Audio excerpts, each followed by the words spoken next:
Happy Resurrection Sunday. We have been building towards this day for weeks, right? We've been building towards this celebration for quite a while, and we have been leaning in and we have been listening to the last words of Jesus as he was dying on the cross. Those last words, if you've been with us throughout this series, they have at times brought up some really difficult questions for us to think about in life. There have been some difficult questions that create some tension in our faith. If you missed any of those, you can go back and get caught up on our website. But those last words have brought up, I think, some really good things for us to think through in our faith and the way that we look at life. And now, all the last words have been spoken. And today represents the day that Jesus flipped the script. You know this phrase? When we say flip the script, what we mean by that, maybe you've heard the phrase turn the tables or turn things upside down. When we play games as a family at our house, there are certain games that have this card in them, and it's like the best card and the worst card all at the same time. Do you ever play a game where the card is switch places with the person whoever, right? Switch places with the person who has the most money or whatever the card is, but switching places with another player. And you could be like dead last in the game, and your brother is about to win the game, like 2 moves away from winning the game, and then you lay down the switch places card.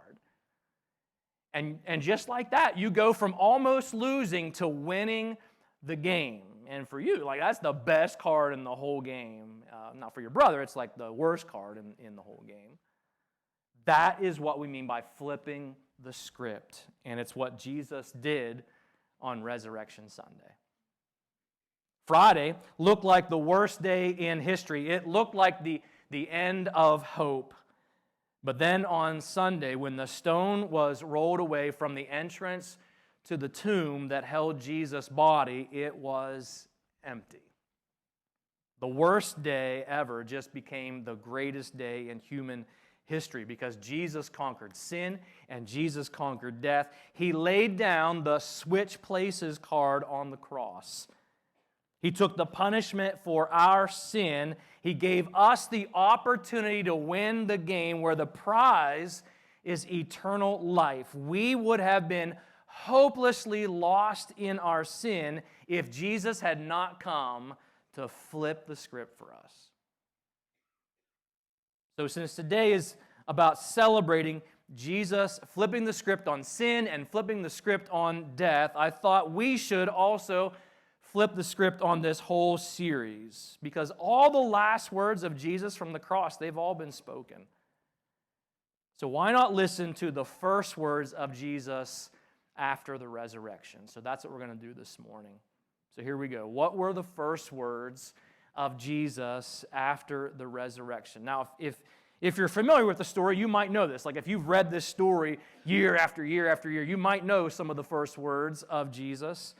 But if you don't, if you had to guess, let's just imagine you didn't know the story, and I said, just guess, what would you think the first words of Jesus would be after the resurrection? You might think, I don't know, I told you so. Maybe that would be his first words. Think about yourself if you were thought to have been dead, if everyone thought you were dead, right? Hashtag sad, you died, and then you showed up 3 days after the funeral, right? Hashtag miracle. What would you say when you walked into the room full of sad people? What would you do? Now, it's going to depend on your personality, right? Some of you would be like, honey, I'm home. I'm back. Some of you would be like that. Some of you would be all nonchalant about it, like you'd walk in eating an apple. Hey, guys, what's going on, right? Some of you would be like that. Some of you ornery people would be hiding somewhere, and you jump out and say boo. Like some of you I know are like that. Most of us, I'm sure, you're way more mature than that, right? You wouldn't mess with people who are mourning your loss. Well, thankfully, we don't need to guess. We don't need to guess about the first words of Jesus after the resurrection because they were recorded for us by eyewitness testimony of those who actually heard what Jesus said. So I'm going to invite you, if you would, go with me to John chapter 20. John chapter 20. We're going to read some portions of what was recorded about the resurrection of Jesus Christ. We're going to start in verse 1 because we need to set the stage. We need to set the scene for this moment as we lead up to the first words of Jesus after the resurrection. John chapter 20, verse 1 says, "Early on Sunday morning, while it was still dark, Mary Magdalene came to the tomb and found that the stone had been rolled away from the entrance. She ran and found Simon Peter and the other disciples, the one whom Jesus loved, and she said, 'They have taken the Lord's body out of the tomb. We don't know where they have put him.' Peter and the other disciple." Now, just so you have a reference, if you've never read this story, John's referring to himself. In early writing at this time, it was bad form to put your name in there. So he's referring to himself in that sense, the one that this other disciple, the one that Jesus loved. Okay, so he's talking about John. So you got Peter and John. They're running to the tomb. Now I find this fascinating. They're both running, but then John makes sure that for all of history we know that he was faster than Peter. And he says they're both running, but the other disciple outran Peter and reached the tomb first. So good for you, John. You win. He stooped and he looked in and he saw the linen wrappings lying there, but he didn't go in. And Simon Peter arrived and went inside. He also noticed the linen wrappings lying there, while the cloth they had covered Jesus' head was folded up, lying apart from the other wrappings. Then the disciple who had reached the tomb first, just in case you missed that point, also went in, and he saw and he believed. For until then, they hadn't understood the scriptures that Jesus said, or that said Jesus must rise from the dead. And then they went home. So this sets the stage for what we're about to see next, where Mary then is standing outside the tomb, and notice what she's doing. In verse 11, she's crying, and we understand that. She's crying. She wept. She stooped and she looked in. She saw the two white-robed angels, one sitting at the head, one at the other foot of the place where the body of Jesus had been lying. And they said, "Dear woman, why are you crying?" And the angels asked her, "Because," and she gives the reason. She gives the reason why she's upset. "Because they've taken away my Lord. I don't know where they've put him." Well, then she turned to leave, and she saw someone standing there. Now, it's Jesus, and we know it's Jesus, but she didn't in that moment. She didn't recognize him. And then verse 15, we hear the first words of Jesus after the resurrection. And the words are this: "Dear woman, why are you crying? Who are you looking for?" She thought he was the gardener. "Sir," she said, "if you have taken him away, tell me where you have put him, and I'll go and get him." "Mary," Jesus said. She turned to him and cried out, "Rabbi," which is Hebrew for teacher. And then he says, "Don't cling to me. I still haven't yet ascended to the Father. Go find my brothers. Tell them I'm ascending to my Father and to your Father, to my God and to your God." Mary Magdalene found the disciples and told them, "I have seen the Lord." She gave them this message. Why are you crying? The first words of Jesus came out in the form of a question that he already knew the answer to, and I find that fascinating. And when you read the context of this question, it's not a condescending question. That's not the tone of the question. It's not what are you belly aching about, lady? Get a hold of yourself and get on with life. That is not the tone of that question. Jesus knew why she was crying. He knew why she was hurting. But Jesus stepped into that moment with Mary. And so he asked her that question from a heart of compassion. He asked her that question from a heart of love.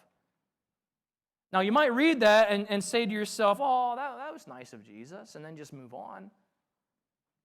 But I want us to flip the script on this. Let's turn the tables. Let's lay down the switch places card with Mary. This moment from Mary's life, I think it applies to our lives in two ways. First, when I read that and I think about who Jesus is and what he's willing to do from a heart of love and compassion, it brings me comfort to know that Jesus will meet us where we are. He'll meet us in our pain. He will meet us in our despair. He will meet us in our feelings of hopelessness. He will seek us out to bring us comfort because He genuinely loves us. He genuinely cares about us. How do I know that? Well, in Romans chapter 8, I've read this passage to you before in the series. I just want to remind you of it because I think sometimes there's seasons of life that are hard. There are seasons of life that we go through, and they're painful. And there might be this question that attacks your mind, attacks your heart, like, is God mad at me? Is God out to get me? I don't understand. Now, there are times in life when the things that we're going through, the painful things that we're experiencing are because we made poor choices, right? That happens sometimes, but it's not always the case. And sometimes we experience difficulty in life because we live in a broken world that's been broken by sin, it's been cursed by sin, and there's just terrible things that happen.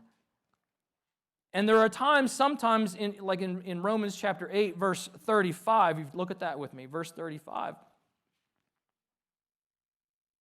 Can anything ever separate us from Christ's love? And you might wonder that. Does God no longer love me? Why am I experiencing this? Does it mean He no longer loves us if we have trouble or calamity, or are persecuted, or hungry, or destitute, or in danger, or threatened with death? And I don't know if you ever asked that question or felt that way, but the answer is here, as Scriptures say, for your sake we are killed every day, we're being slaughtered. The answer, verse 37, is no. Just simply put, no, that's not what it means. Despite all of these things, and they are reality, these are difficult, painful things that people experience in life, but it doesn't mean that God doesn't love us. Despite all of these things, overwhelming victory is ours through Christ who loved us. There is nothing, there's a whole list of things here in this next section.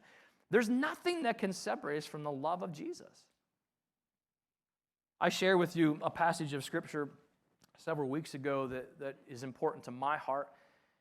When the Israelites were going through a difficult period in their history and in exile and wondering, is this ever going to change? Are things ever going to get better? God didn't instantly remove the suffering from their lives because there was a purpose in it. But He did make them a promise. He made them a promise, lots of the examples of this, but Isaiah 43 is one of those examples. Fear not, I have redeemed you. I have summoned you by name. You are mine. I didn't abandon you. I didn't forget who you are. I didn't forget where you are or what you're experiencing. And then God says this, when you pass through the waters, I will be with you. When you pass through the rivers, they will not sweep over you. When you walk through the fire, you will not be burned. The flames will not set you ablaze. For I am the Lord your God, the Holy One of Israel, your Savior. God doesn't say, hey, I'm going to take you right now out of this difficult situation. Sometimes God does that. But sometimes God just says, I'm going to walk with you through this. And I'm going to bring you comfort and strength. And make sure it doesn't overwhelm you. Just trust me. And I find great comfort in that. When you hear Jesus asking, why are you crying? Why are you weeping? It's not from a heart of condescension. It's from a heart of compassion and love. I think the second reason why it's important for us to step into this moment with Mary, if you are a follower of Jesus, I'm sure at some point someone taught you that what it means to follow Jesus is that we're to be like Jesus. We're to continue to imitate Jesus and learn how He responds to things and what did He teach us in how to live life. We're to make this effort to be like Jesus. And that means that there's going to be times in life when we need to step into the moments of pain, the moments of difficulty that other people are experiencing and offer them hope, offer them comfort, offer them love. The New Testament is full of challenges to do this. There's verses that say, bear the burdens of one another, pray for one another, encourage one another. And I don't want you to miss this. I want you to pay careful attention to Jesus' response when she tells him the reason for her tears and sadness. Now, he already knows the answer, but he waits for her to respond. And his response to her is this. He just simply says, Mary. Just says her name. Mary. And in that moment, she realized that Jesus is alive. And that flipped the script for Mary. That turned that whole moment upside down. It turned her tears of sorrow into tears of joy. And I want you to think about how it is that Jesus was able to step into that moment of sadness and despair in Mary's life. He was able to do that because he is alive. Dead people don't do that. He did that because he is alive, and he knew that his resurrection would flip the script on her sorrow. Many of you have been around long enough to know that my dad, this will be 3 years this past week that he died. And if you've been coming here for a little while, you also know that, you remember the announcement video that we just watched, those guys. So Jared, he lost his dad. Pastor Caleb lost his mom. So this is all within about 3 years that we've all gone through this. And when Jared and I went down to the funeral in Hagerstown for Pastor Caleb's mom, that's a difficult thing. Jared for sure was closer to that moment of losing his dad than I was, a little farther out from me. But if you've lost someone, and then you step into a viewing or you step into a funeral, those feelings of sorrow and loss are still kind of right under the surface for you, right? You get that. And so we take that with us into that moment, and we're sitting there at the funeral, and right before the service started, they played the Casting Crowns song, "The Only Scars in Heaven." Now, some of you know that song, right? Beautiful song, brutal to listen to, and not in a bad way. I mean, it's an amazing song that talks about our loved ones who have trusted Jesus and being in heaven. And I tell you that to say that we listened to that song, and my face, I don't think, dried the entire time we were there from that moment on. And I couldn't look at Jared, because if I looked over at him, I'd cry more. He has that effect on me anyway, but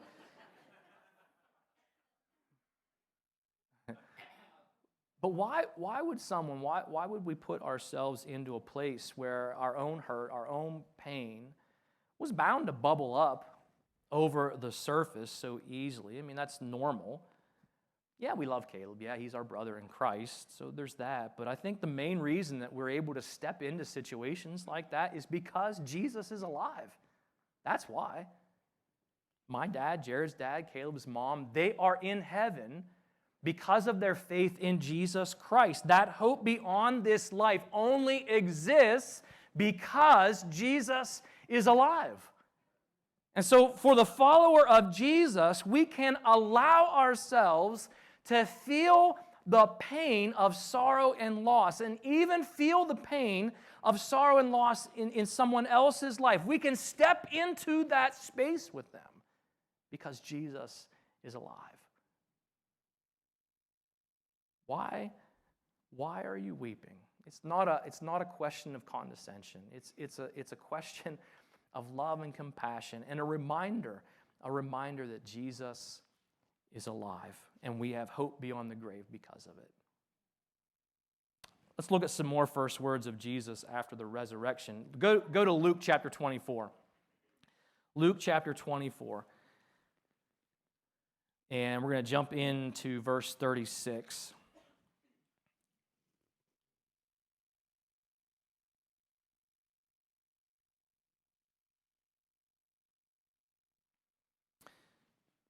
So the context of this, Jesus had been with these two guys that were on their way to this place called Emmaus, and he shared with them who he was and how the Old Testament scriptures all talked about him. And so we jump back in this scene to verse 36. It says, "And just as they were telling about it, Jesus himself was suddenly standing there among them. And he says this, 'Peace be with you,' he said. But the whole group was startled and frightened, thinking they were seeing a ghost." That's a normal, I think, reaction to that moment. But listen to what Jesus asks. Why are you frightened? So his first words are, peace be with you. And then he says, why are you frightened? Why are your hearts filled with doubts? Look at my hands. Look at my feet. You can see that it's really me. Touch me. Make sure that I'm not a ghost, because ghosts don't have bodies, as you see that I do. And as he spoke, he showed them his hands and his feet. And they stood there in disbelief, filled with joy and wonder. Why are you troubled? Why do doubts rise in your minds? I wonder if Jesus could ask you those questions this morning. I wonder if you could lay down the switch places card on this one, and can you relate to how the disciples must have been feeling? I know that I can. I know for sure that there are days, there are moments in my life when I hear Jesus asking those questions of me. You know, right now we are sitting in a room full of people, and I don't know which ones of you think that Cadbury eggs are delicious, and it troubles me. I mean, it makes me wonder what other bad judgments you are capable of.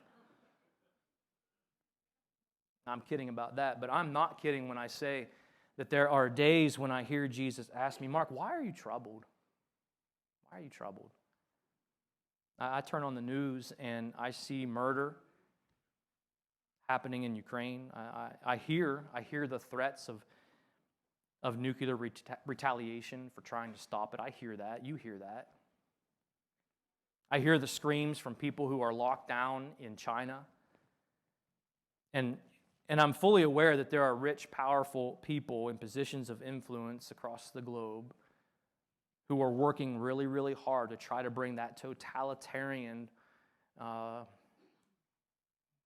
of rule and conquest type of mentality, trying to bring that to our shores. I see, like you do, I see blatant corruption in all kinds of ways. And most recently, the one that's been troubling my heart the most is this desire to sexualize children at a young age. Our culture's upside down. It's like whatever God says is right, the culture says is wrong. Whatever God says is wrong, the culture not only says is right, but celebrates it and wants everybody else to too.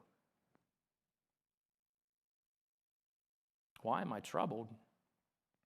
Inflation, right, is moving us closer towards what they call recession, I guess, and the reality of that for us is that everything costs more.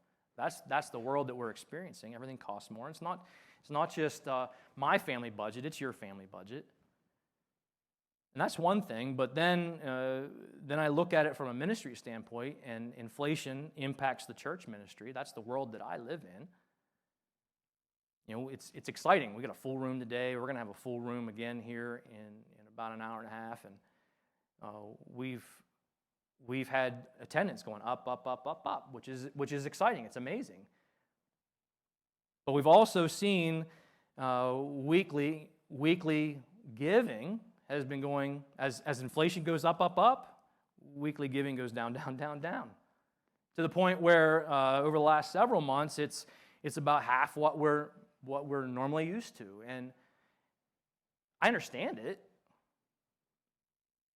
But where I stand from a leadership position is I start to wonder, how long is this inflation going to go? Are we going to be able to push through this, right? Those are questions that go through my mind. And as those thoughts of fear, as those thoughts of doubt attack my mind and unsettle my heart, I hear Jesus ask, Mark, why are you troubled?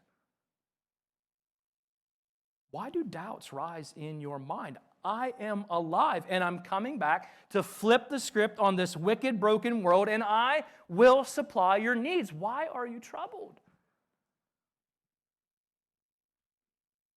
I sometimes wonder if I'm the only one. I know I'm not, but I sometimes wonder if I'm the only one that feels like Peter in Matthew chapter 14. If you don't know that story, you need to check it out. Write down the reference, Matthew 14. There's a storm that's happening. The disciples are in a boat, and in the middle of the storm, they're scared to death. Jesus is walking on the water, and they're trying to figure out if it's him, if it's a ghost, what's happening. And Peter says, if it's you, tell me to come out. And Jesus says, come. And so Peter steps out of the boat, which is amazing. The amount of faith it took to step out of the boat and onto the water. But as that story unfolds, as long as his eyes were on Jesus, he was above the waves. But what happened? He took his eyes off Jesus. He focused on the storm around him, and he sank. I sometimes feel that way. I love that Jesus caught him. I love that Jesus rescued him. But then Jesus asked him the same question. Peter, why did you doubt? I wonder if you ever hear Jesus ask you that question. You go back to that room in Luke 24, and you listen to how Jesus responded to their fears, how he responded to their doubts. He said, guys, look at my hands. Look at my feet. It's me. I'm alive. And the whole point he was making, I think, is super powerful. If Jesus can beat death, surely he can overcome my fear. If Jesus can beat death, surely he can overcome my doubts. And for the follower of Jesus, the key to a courageous life, defeating fear, defeating doubt, is knowing that even if whatever it is we're afraid of happens, even if we do drown in the storm, our next breath will be in heaven. And that's flipping the script. What looks like the worst possible outcome can become our best day ever. Why? Because Jesus is alive. Jesus alive means the gospel is true. If you're wondering what Easter has to do with things like marshmallow peeps and bunnies who lay eggs and hide them places, if you're wondering what that has to do with Easter, I would say, I don't know either. I don't know either. But I can answer the question, what does the resurrection mean for you? I can answer that question. In fact, I took time, because I didn't want to just say it. I wanted you to have it in your hands so that you could take it with you today and just spend some time. I wrote just a short little few paragraphs on your notes. If you don't have the paper notes when you came in, if you didn't grab that, grab it on the way out. It's on the digital notes. I just wrote what I hope to be a very simple, very direct explanation of what the resurrection means for you. And there's something in there for everyone. There's some stuff in there if you've never heard the story of the resurrection. There's something in there for you. If you've heard the story of the resurrection like 1,000 times, like year after year, and like you know the story, but it's never really changed your life, there's something in there for you too. So I would encourage you to read that today, spend some time with it. But Jesus alive means that this gospel message of Jesus Christ is true. Jesus alive means that he really will walk with us through painful, sorrow-filled days, that he'll bring us supernatural peace and comfort. Dead people don't do that. But Jesus is alive, and he's made a promise that when we trust him, he says he wants us to pray and trust him, and he will give us peace that the world can't understand. Jesus alive means that we really can overcome fear and doubts with great courage, because Jesus has the power to tell fear to sit down or get out, because he's making room for peace. Do you hear Jesus asking you, why are you weeping? Why are you hurting? Why are you crying? If you hear that, it's not because he's asking that question because he wants to know what the problem is. It's not that he is unaware. He's not unaware of the funeral that is still fresh on your heart. He's not unaware of the broken marriage that you are still mourning. He's not unaware of the financial stress that you are feeling, and you're not sure if you're going to be able to make ends meet this month. He's asking because he has the power to flip the script and walk with you and bring you comfort. If he chooses to remove the problem, if he chooses to change the situation, he can do that. But sometimes there's a reason why we have to walk through these painful experiences in life. And I don't have all the answers to that, but God does. But here's the promise. If he chooses to allow you to walk through it, you can be confident that he will walk through it with you. He will hold your hand and hold you tightly and bring you comfort and peace as you walk through it. Do you hear Jesus asking you, why are you troubled? Why is your mind filled with doubt? He's not asking those questions to shame you. He's not asking those questions to make you feel small, but rather to draw your heart back to a place of courage and confidence in the fact that Jesus is alive. Jesus flipped the script on death. He flipped the script on sin, and he's coming back to flip the script on a sinful world that thinks it's winning. This world that we live in, they think that we as followers of Jesus are losing. That's what they think.